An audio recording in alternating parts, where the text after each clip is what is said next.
This is a HeadGum podcast.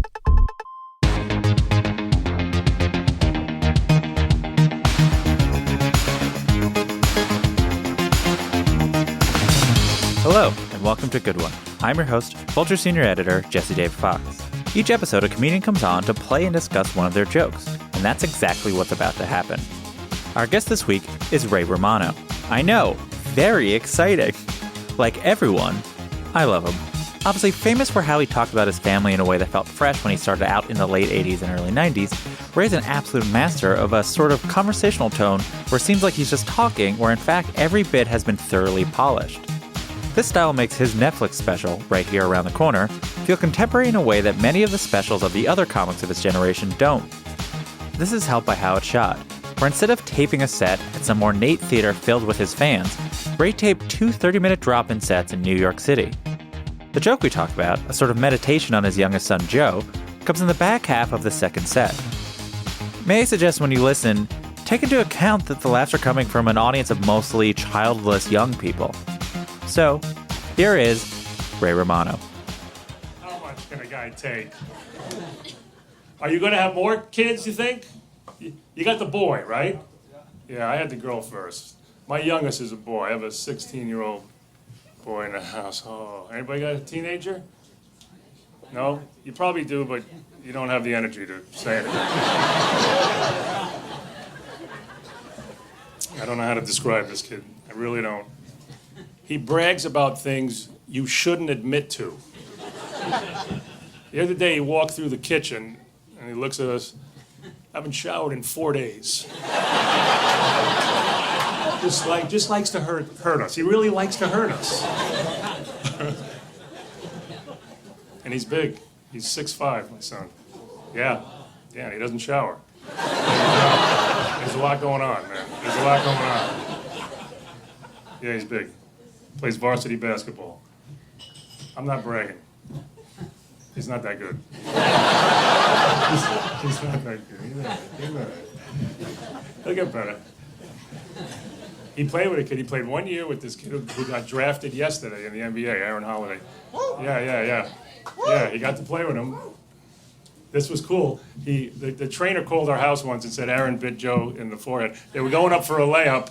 Aaron's teeth went into Joe's head. And my wife got, she's upset. Oh, he's going to need stitches. And then she got mad at me because all I could think was, maybe it's like a Spider-Man bite. Maybe I start going to the games now. Huh? Maybe Joe can dunk now.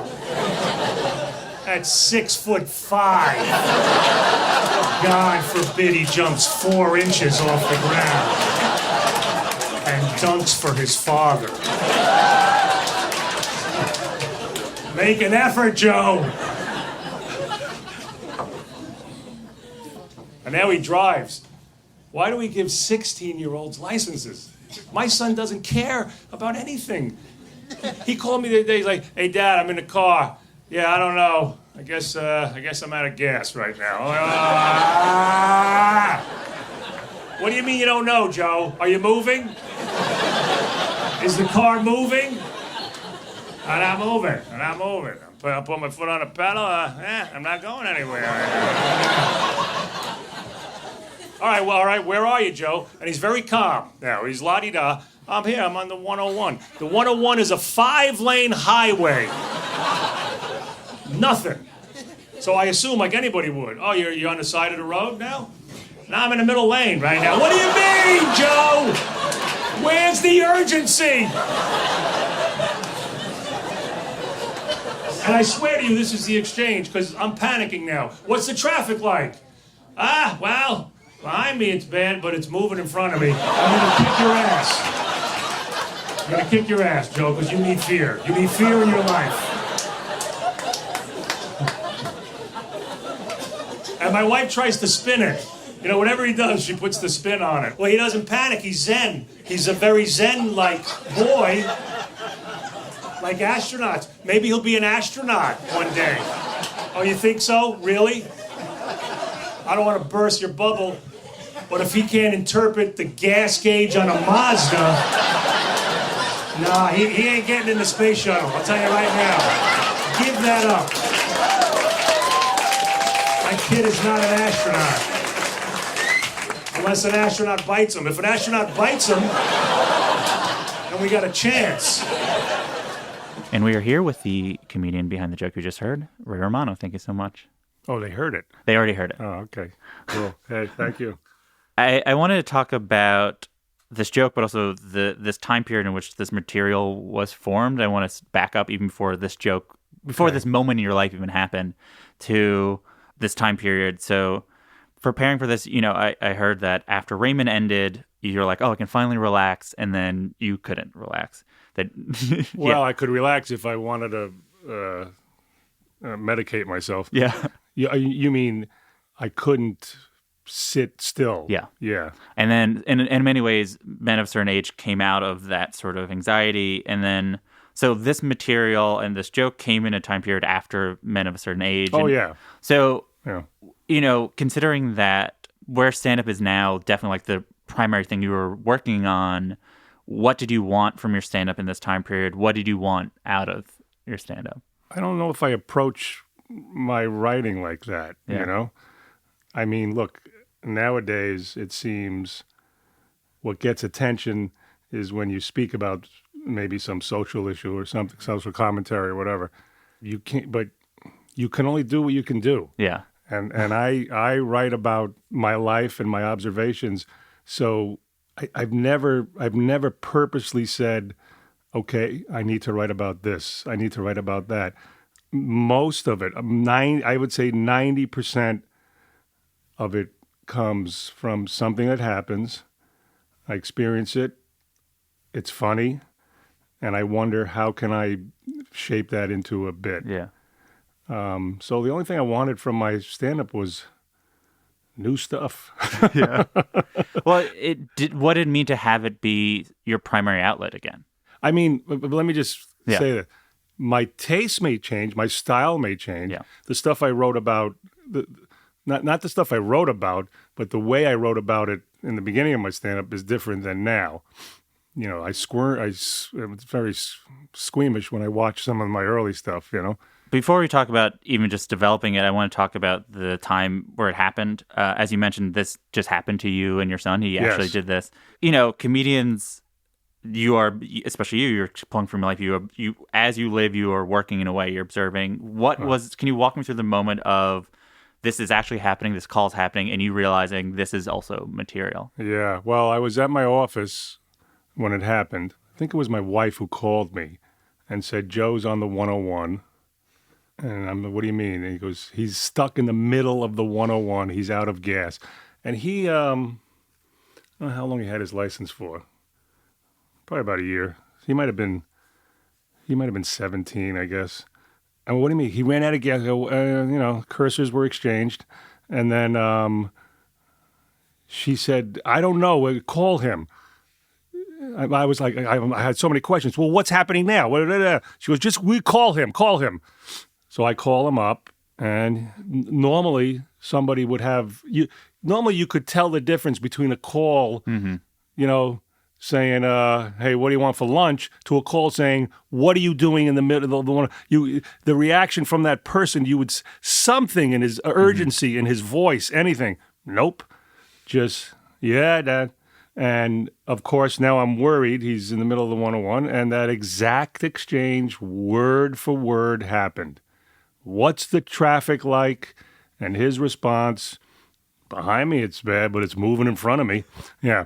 He even said more. That's not in the bit. He continued to say, these people should thank me because I'm clearing up the traffic. He thinks they're ultimately getting home faster. Yeah. Because he's stopping this, and then it's funny, yeah.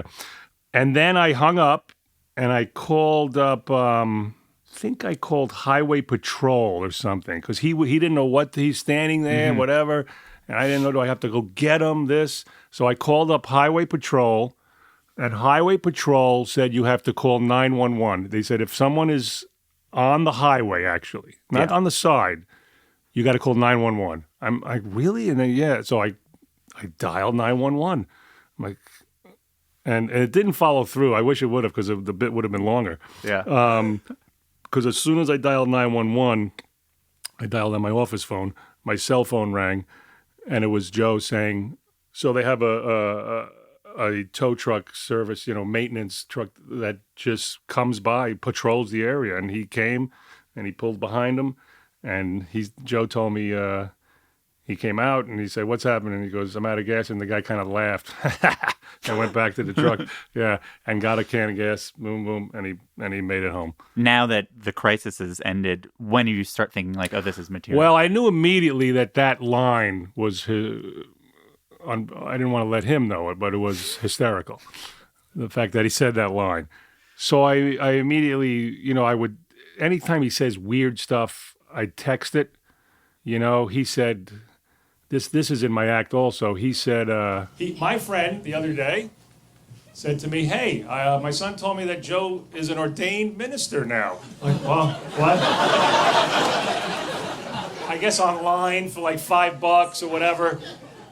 Here's what pissed me off. Not that he did it, but when I asked him about it, I text him, "Joe, are you an ordained minister?" And his reply, "Pretty much." I'm going to punch you, Joe. That's not the answer. That's not how you answer that question. That's the answer to, did your rash go away?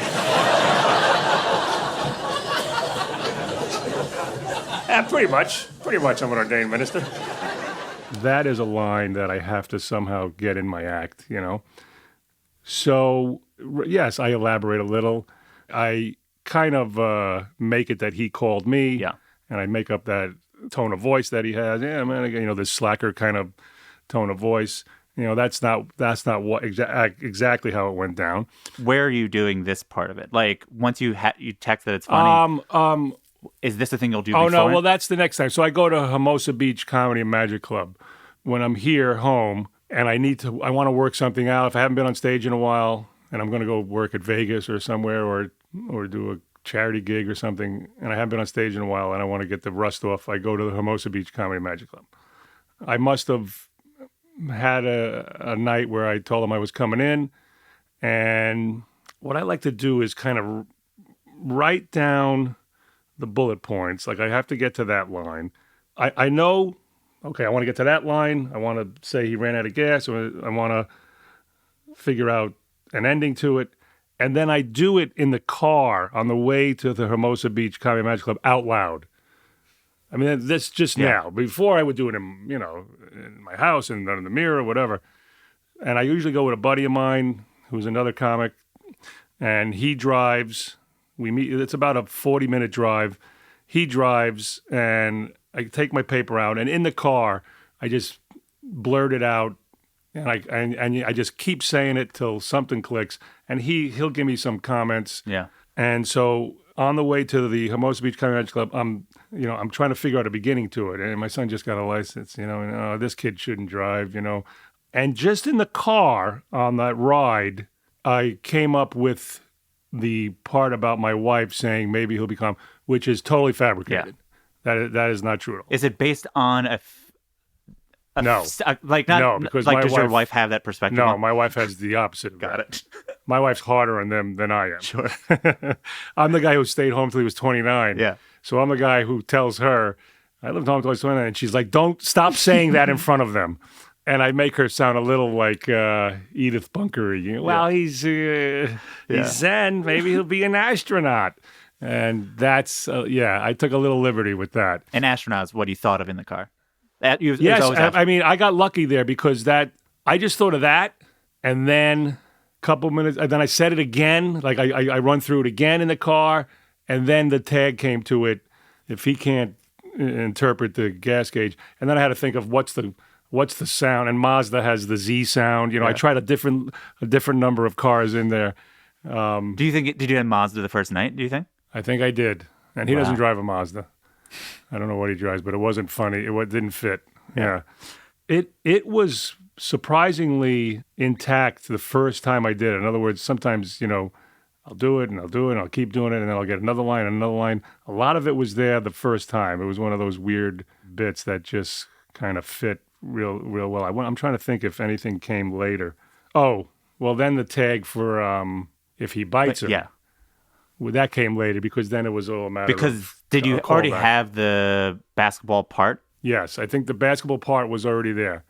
So the callback to the bite probably came after I've done it, about 6 or 7 times. And I think that probably came on stage. Some of those callbacks come just in the moment. Yeah, and if you're doing that material in order, once you do it in order, you're like, Yeah, oh, that's it. yeah. What I find really impressive is how quickly you set up what is the point you're making. Like, though most of the joke is like, oh, it's this story, but at the very beginning, is why do we give 16-year-olds licenses? My son doesn't care about anything. Yes. You just say that, and then you launch into the story. Yeah. When did you land on, like, the process of, like, what are you setting it up? How do you, I imagine that takes a little bit more time once you're actually getting to the funny part. It just becomes, how do I get into this bit? Yeah. I mean, it becomes that simple. I want to talk about Joe running out of gas. What's an organic way to get into that bit? I don't think what's something I could be talking about. Yeah. What's an issue I can be talking about. I know where it's going to go. It's going to come after Joe getting bit, right? Yeah. And me talking about, can he dunk? Maybe he'll dunk now. As a matter of fact, he probably, I think he was probably 17 and a half when it happened, and he got his license at 16. So I had to stretch the truth a little bit and say he just got his license. I think I might have thought of that segue on the way there, because I thought that's an easy way to get into it. Yeah. I'll just say he got his license, and this kid shouldn't drive. But I do think I think I say stuff before about how slacker he is. This section is a portrait of this person. I don't write this. Yeah. I don't take credit for this, but the new one in my act is I say I can't tell if he's the stupidest kid in the world or the deepest, because and this is all true, 100%. But when I say it, I say he says things I don't know how to react to. The other day he went to a party. He came home at 6 a.m., and I happened to be up, and I hear him coming up the stairs, and I'm like, Joe, you're coming home at 6 a.m.? And he just keeps walking in his room, and he looks at me and goes, for now. And it blew my mind. I was like, I didn't know what to say, because this is what I wrote. Because he's right, time has no meaning. I went back to my room, and my wife said, did you find out where he was? And I was like, where are any of us? Are we here? Are we even here? But that was exact quote, for now. So, my wife wants them to move out, but then I'm going to run out of a lot of material if they move out. This bit in particular reflects, I think, a shift in a style where you've gotten really good at doing scenes, where you sort of set up a thing and then you have multiple parts. Right. This one in particular, there's essentially 3 characters and yourself as a narrator, because you're in the moment with the audience, but then you're you. Yes. And you're Joe and you're yes. It's a shift now. You were on a sitcom. Yes. You were famously on this show with your name in it. You worked on it forever. You've written since. Does your brain now more naturally just sort of take to the rhythm of scenes than when you're starting out? I don't know. I mean, I do know that a lot of my material now is me taking on the voice of either my kids or my wife. That's my life now. Back before, when my kids were little, they didn't talk. If they said something silly, that was, it was a cute thing that kids say. But now that they're people, I'm just engaging with them more, and they actually have a point of view and a thing and a comment they want to say, and we can have a conversation. It's just natural for me to write about that and to play their part and to play and my wife's been yelling at me forever, but so it's easy to do her. But I have more to act out now. Yeah. I'm not conscious of this is the way I write now. Yeah. I mean, the only thing I'm conscious of when I write material is I'll know when a bit is too cheap, and that's too hacky, let's say, for lack of a better word, And that's the only thing where I censor it and stop and say, no, that's not my style. In terms of like how you're portraying like, oh, this is a joke about some dumb son, or this is a joke about like a nagging wife as opposed to a specific portrayal? No, not the topic, Yeah. because my topics are not revelatory. But that doesn't mean anything. I Yeah. mean, it's all about execution and what you do and all that. No, it's just the joke. It's just the style of joke. If it's, I mean, when something seems played out and old and it's too formulaic. I try. That writing will pop in my head, and I'll maybe think about doing it, but then I'll shy away from it if it just feels too done. But that's not this. Then I let the audience decide from the other stuff. Yeah. What's funny. When you do these scenes, as you've gotten better at stand-up, and as you've done more stand-up, you've also like gotten better at acting. You've done more acting. How in the moment are you when you're doing this? Like, how much when you're doing your son Joe are you? Well, there's a lot. I mean, stand-up, it's like any question with stand-up. How much are you in the moment in any given set? And there are some where I'm just so there, and it's, even though you've said it hundreds of times, it feels fresh and electric. And there are times where your head's somewhere else, and oh, they don't really like me. Oh, this guy, look at that guy not laugh. Oh, and then there are times where I heard Jay Leno say, sometimes when he does a long show like a Vegas hour and a half, he goes to sleep. I'm not kidding. You think I'm telling the truth, Yeah, no, right? definitely. He says he goes, and I was like you. I'm like, you don't go to sleep, really. Yeah. He says he goes into like a trance-like sleep. He's so, it's so rote or whatever. I haven't done that, but there are times where I've been on stage, and this is usually when I'm doing a theater and the lights and you can't see the audience. It's never it's pretty much never in a small club, but there are times where it almost gets scary. Like I hear myself talking. I'm beside myself. And oh shit! I'm like, get back in. And normally, if I'll break from the material and talk to somebody, and that'll force me to get in. Yeah, those are creepy. You came up at a time where you did the material, you did the material, you did your act. Like I think I've talked to Jerry Seinfeld. It's like you have your act, you do that because it's good, and you had your act, you did it for about a lot of time, and now the standard is to turn over an act much quicker. Do you find yourself bored more easily, or with material that you've had for a while, or just generally do you find it boring? Not boring, but just sort of I mean, look, it's both sides, because I did this stand-up, I did this special now for Netflix. So now you don't have to retire that material, but I guess you should. Yeah. But I'm not a touring comic. I'm not, Mike Birbiglia, who tours everywhere and has Twitter followers, and they follow him and they pay attention and they see your special and they come to your show and they want to hear new stuff.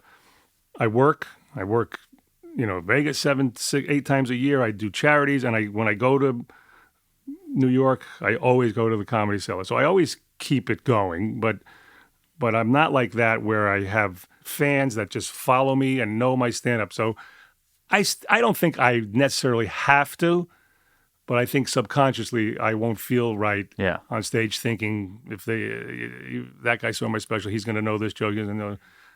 Now, having said that, I'm a little upset because I still like doing a bunch of it. There's some of it where I'm bored doing it, but there's some of it like the new like the Joe driving bit. I still like doing that. Yeah. So I'm like, I don't want to. I really have to never do that bit again. It's a conundrum right now. I have to decide how much, and I don't do as much. I'm not out there every night. When I was making a living, I was doing 17 sets a week. Yeah. 3 on Friday, 5, 6 on Saturday, whatever. I had so much opportunity to test and try material. I don't do that much now. So coming up with another hour, that seems daunting to me. How does the final version of a joke like this exist in your head? Because as a person who has a conversational tone. There's not. Yeah. There's obviously the laugh lines or whatever, but every time I imagine it's different. How do you sort of maintain that tone? I mean, it's kind of done, but I think a lot of comics will say that you'll have a bit that you've had for a while, and then one night you'll find, oh, I was doing this angry, and if I do it, throw it in a way, and then do this, it's even funny. It's little stuff like that. And there are some bits that are done, and I know I have a bit where I really like it, and I think it's tight and sharp, but I know this one little thing I got lazy on. Yeah. I think I can make that little thing better, and it's in the special. You get older. As you get older, you need different friends. Like when you're a teenager, the one friend you need is the first kid who has a car. You got to buddy up to that kid, right? Yeah. And then you hit your 20s, new kid now. Usually a sketchy kid. He can get shit. You don't know how he gets stuff. You don't ask. All you know is all of a sudden he can get you tickets to REO Speedwagon. Yeah, you don't know what I'm talking about. This table knows. That table knows. Yes, I'm sorry. I meant Coachella tickets. I'm sorry. There's got to be something better for a kid.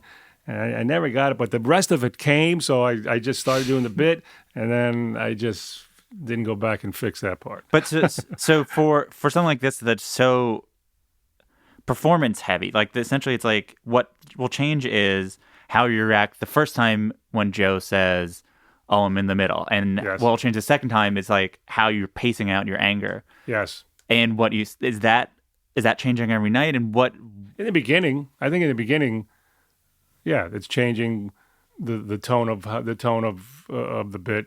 Of how angry I get, or maybe I can get more animated right here, and get even more angry. Yeah, the frustration is funny. It is interesting. It builds to like you want to hit. I'm going to punch you, Joe. You need to. I'm going to kick your ass, Joe. Okay, yeah. Which is, I mean, it's tougher than I feel like. Partly because when you're sort of your first, like I was thinking the Carnegie Hall album, you're not that tough with your kids, but also like you're talking about little kids, so you're not going to beat them up. Yeah, but yeah. You think it's just sort of like, okay, your audience is like fine if you say that, so you're just be like, they get that you're not beating. Also, this kid is bigger than you. I wonder a little bit about that when if anyone's going to, but I think they get it. I think they know. I'm not a threatening guy. Yeah. And they probably know that Joe can kick my ass if he wanted to. He's 6'5". I say that up front. But it's funny because when I heard other comics who do stuff about their kids and are even more, I mean, little kids, even more aggressive and even more disparaging towards them, it cracks me up. And sometimes I would look at them and go, I wish I could do stuff like that, but I know my audience would weird out a little bit, Have you do you dip your toe in to see, like, will you throw one line in and see how it goes? Like, yes, I've done bits where I've said, nah, I got to give that to Dave Attell. I can't do it. Not that Dave Attell needs any of my bits. Are there any that you can remember that you gave to Dave Attell? No, I didn't give it to Dave Attell, but I do remember I did a bit very early about my father driving and what a curmudgeon he is and a misanthrope, and everybody became a hump when he would drive. Everyone on the road was a hump. And the bit was, I became my father. Look at this hump trying to get by. Look at him trying to get in. And I'd be like, Dad, please let the fire truck go by. Okay. He goes, and then it's like, which I'm not proud of that line, but he goes, fire my ass. It's probably 2 for 1 on the Bavarian cream at Dunkin' Donuts, something like that. Yeah. And then he's just yelling at everybody. And then he gets to me and he goes, and you, Mr. Philosophy Major, $20,000 of my life wasted on that tree falls in the forest bullshit. I go, I hump, therefore I am, okay? Okay, that's all fine. And then I would close it with, who am I? Why am I here? You're here because 20 years ago, your mother wouldn't give me a blowjob like I asked for. Okay, so that I did. Yeah. And one night, Bill Grunfest, I don't know if you know what Bill Grunfest is. He started the Comedy Cellar.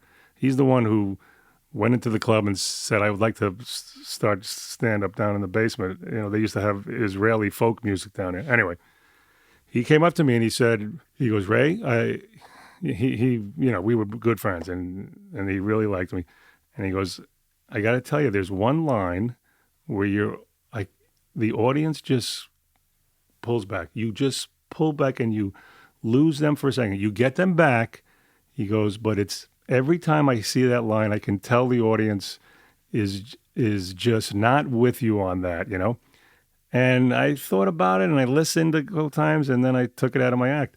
But, probably 80% of the comics out there could say that line. Yeah. And it's tame. Yeah.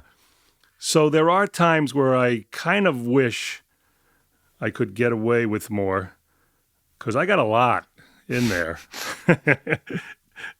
And look, could I? I guess if I, there are personas on TV and then you see them do, Brad Garrett. When people see Brad Garrett, they're not ready for what they think he's Robert from Everybody Loves Raymond or Bob Saget. Or look at Bob Saget, But they don't. They stay true to who they are on stage. And I could plow through and let the audience know, no, this is what I do now. But I don't really do it. There are exceptions. There are exceptions. So because the problem is the rest of your act isn't going to be like that, and it'll throw off the rhythm of your act. Right. But in the locker room. So I wanted to back up a little bit. Nearly 30 years. So I was watching sort of the early stand-up, and there's some very early clips of you up. And there's, I think, is in Evening in the Improv, and you talk about you just had a kid.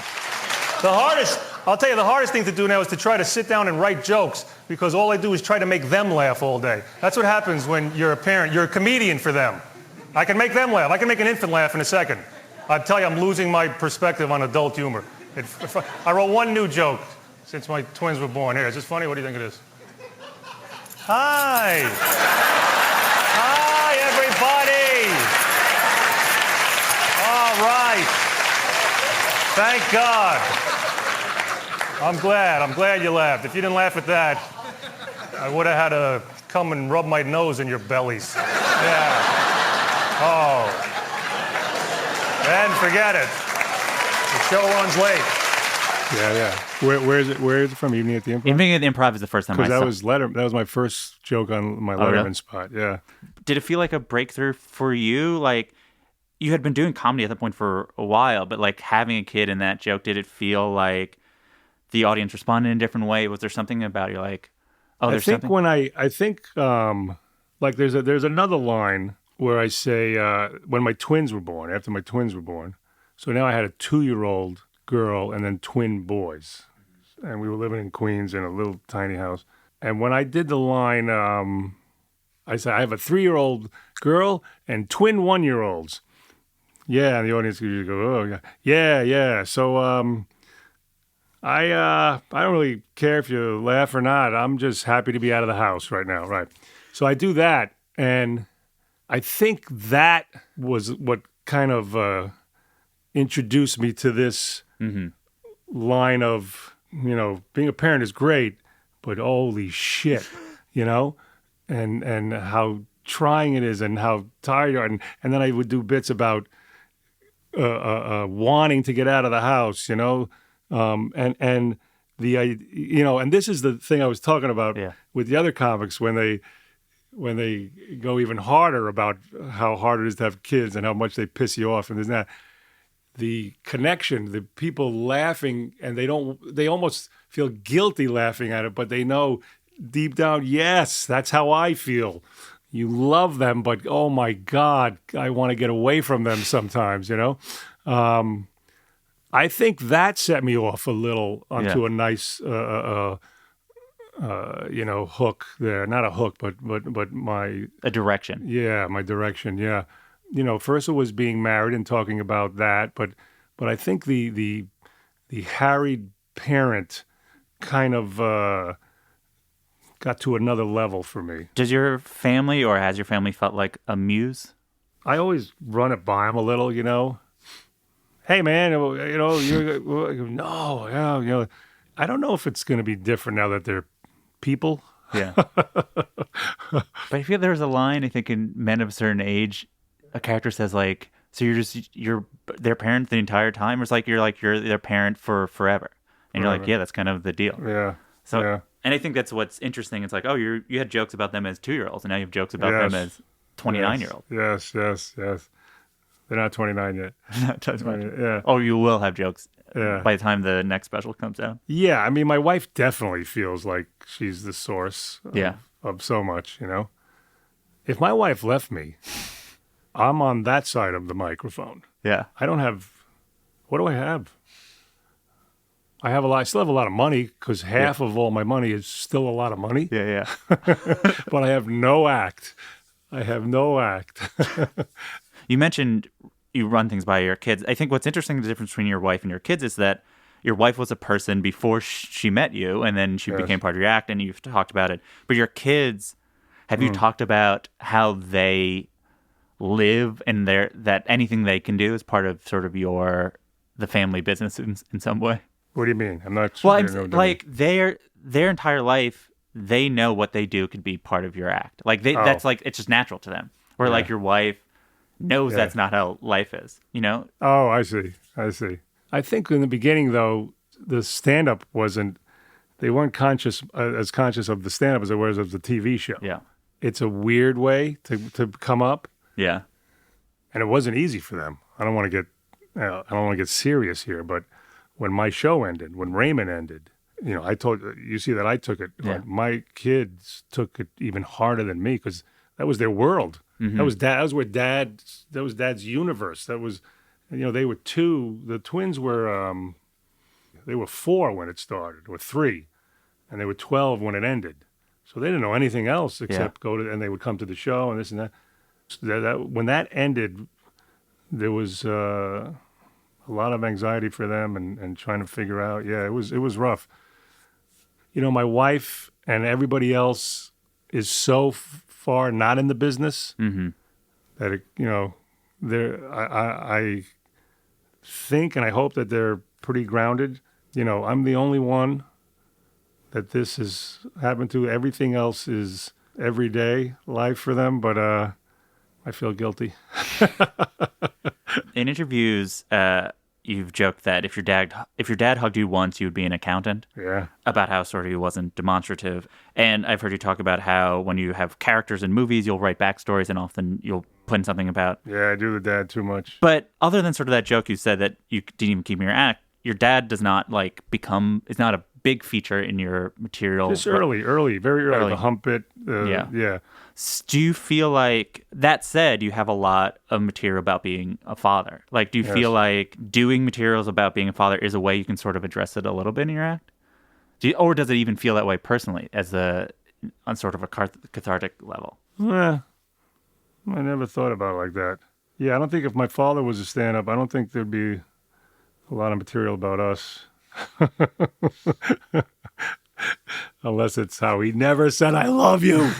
I don't know. I don't know if it gets that deep, really, Yes, I do believe he's the reason why I need to do this, kind of way down there somewhere. But I guess it's like, do you think it caused an interest in fatherhood creatively? I mean, I guess in the sense that it caused an interest just in real life. So, creatively, I just talk about what is real life for me. So indirectly, yeah. I mean, I guess. By the way, he had a sense of humor too. Yeah. I mean, I have to try to figure out where my sense of humor came from. He had the warped, dry sense of humor.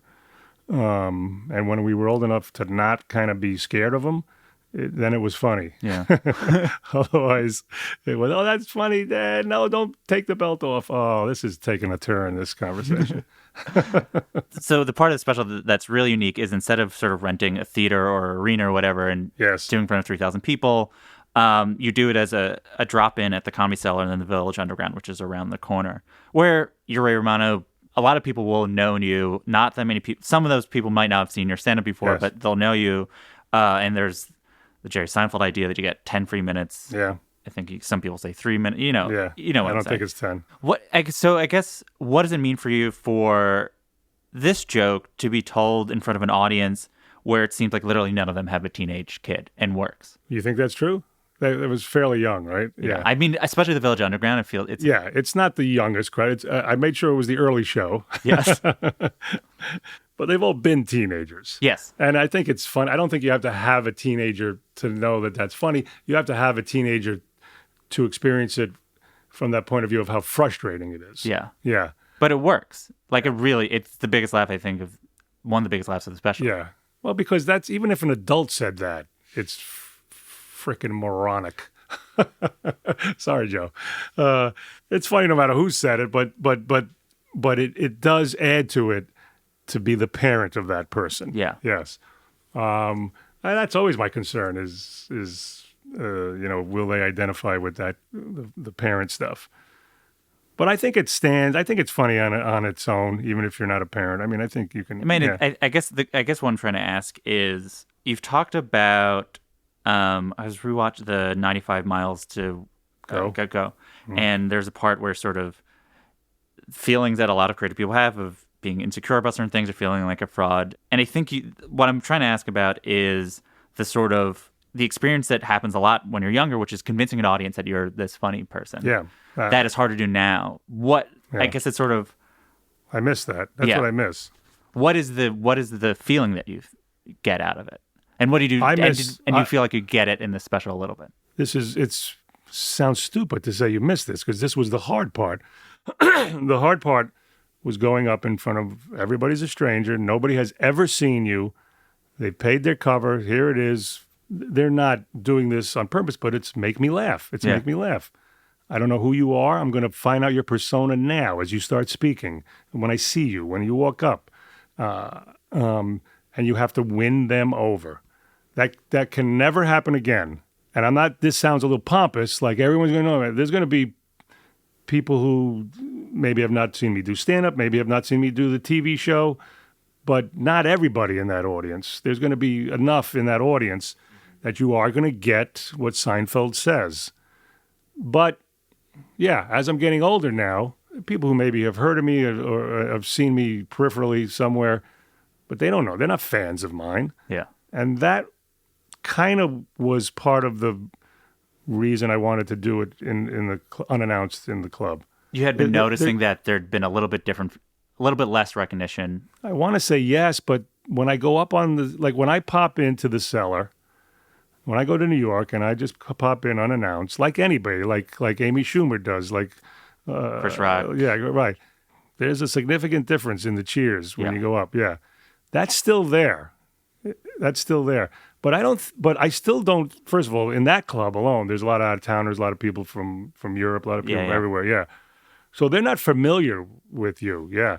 So listen, I'm not an idiot. I know. I'm getting a little leeway. It's going to be easier for me than the comic before in the very beginning. Yeah.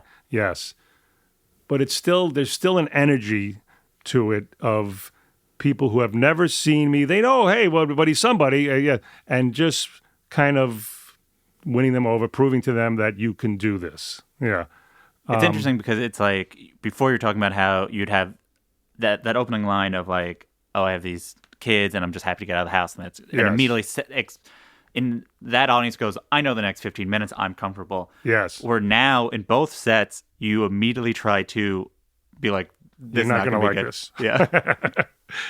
Yeah, that's your safety net. See, I told you. Yeah. Well, it's all self-deprecating. I mean, yeah. You don't do. Some comedians will like say. I mean, because we'll do certain material where they'll lose an audience, and you don't do that.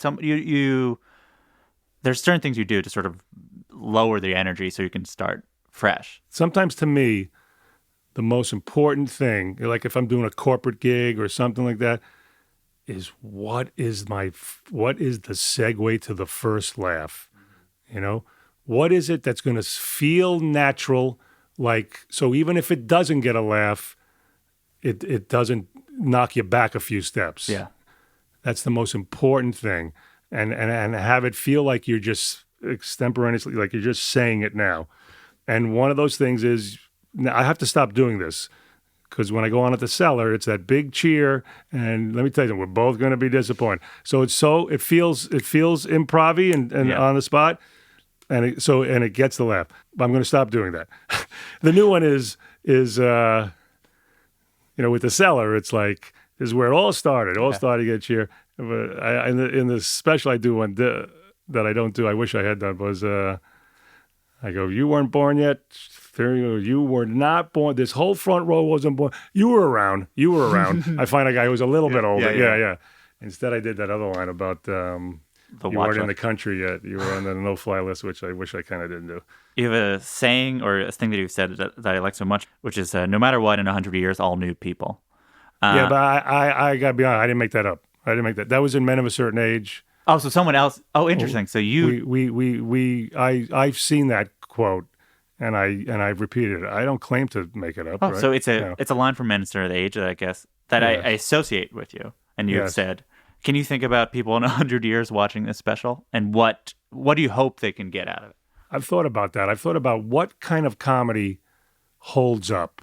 If you watch, I won't mention any names, but if you watch comedians from the 50s and the 60s, most of it doesn't hold up. And that's just culturally and everything changes. But some does. There are some. I don't know why The Honeymooners holds up. So what is it? I don't know if mine will. Mine's personal. I think maybe it has a chance only because it's about relationships and I don't think technology can get rid of that. I mean, it'll change it a little. I remember when I did the Tonight Show, I only did it once, and it was 1991. And my closing bit was about, was it my closing bit? It was about my wife wants to get a car phone. Mm-hmm. Oh, yeah, I know this. Car phone. Yeah. And it just sounds so dated. And, soon they'll have phones here. Phones that you can put in your ear. And I'm like, well, yeah. But that's obviously going to happen. But people will have sons in 100 years. Right? Yes, and they're going to be frustrated, and they're going to, and I think, I don't know, but they may not drive. They won't be driving. Yeah. Take technology out of the picture. You can never tell, but I think I hope it does hold up. That's one of my fears. That's one of the reasons I did this special. Was when is that cutoff point where my stuff is gonna hold up? And I said, you know what? Let's get it down now.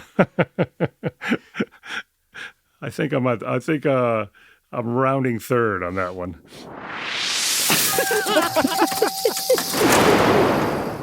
So that sound means it's time for our final segment. It's the laughing round. It's like a lightning round, but because it's a comedy, it's a laughing round. You told me this wouldn't happen. I don't know. Do you have a favorite joke, like a street joke?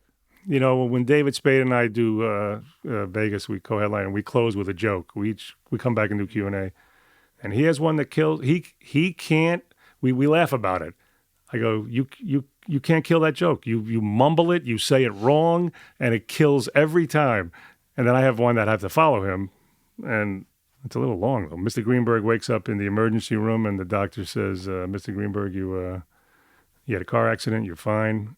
The bad news is we couldn't save your penis, but we can reconstruct it now. It's we understand you're going to receive $12,000 from the insurance company. Do you know this, Joe? No. It's $1,000 an inch." He goes, "Now you may want to spend the whole money, all of it. You should talk that over with your wife. On the other hand, you may want to only spend $4,000 or $5,000. That's another talk with your wife. There's no rush. Go home, come back, and we can figure it out." So Mr. Greenberg leaves, comes back a week later. The doctor says, "Oh, Mr. Greenberg, did you talk it over with your wife?" He goes, "I did." He goes, and what'd you decide? We're getting granite countertops. That's the one I close with. Spades is a 90-year-old couple on their birthday. I can't do Spades. 90-year-old couple on their birthday. The man's in bed, and the woman goes in the bathroom, 90-year-old woman. She comes out naked with a cape. And the old man looks at her, and she goes, "Soup or pussy?" And he says, "I'll take the soup." Is there a joke that you wish you could, like another comedian's joke that you wish you could steal so that it was never in their act? It was always just a joke that you could have, that you could incorporate into your career? There's lines that, God, I wish I did that. There's one from Brian Regan, so subtle. And he says, I was on the highway driving and I saw a flatbed truck of logs going this way. And then I saw another flatbed truck of logs going that way. I mean, if you need logs over there, that's it. That's the bit. And it's so perfect because there's no punchline, and yet it's so funny. Yeah. Can you do an impression of yourself? People say I sound like Kermit, and when I do an impression of myself, I really sound like him. Oh, Romano. That's a hack bit now. Doing an impression of me is kind of hack, right? It's like it's added to the pantheon of hack impressions. I feel like that's probably nice. Well, that's how I met Pete Holmes, because he was doing Ray Romano Sings Christmas Carols on YouTube. Hark the herald angels sing. Now, in my head, that sounds like Pete Holmes doing me. Yeah. Yeah. But if really it would just be me saying, hark the herald, which one sounds more like me? That's the grand question. Yeah. That's it. That's the end of it. Shit, fix it. That's it for another episode of Good One. Ray Romano's Right Here Around the Corner is available on Netflix. Good One is produced by Mike Comite, with production assistance from Marissa Melnick and research help from Matthew Silver and Rebecca Alter. Justin D. Wright did our theme song. Write a review and rate the show on Apple Podcasts. 5 stars, please. And hey, if you know anyone who might like the podcast, maybe tell them. What the heck. You can email any comments, questions, or laughing around suggestions to goodonepodcast@gmail.com. I'm Jesse David Fox, and you can follow me at Jesse David Fox. We'll be back next week with a new episode and a new joke. Have a good one. That was a HeadGum podcast.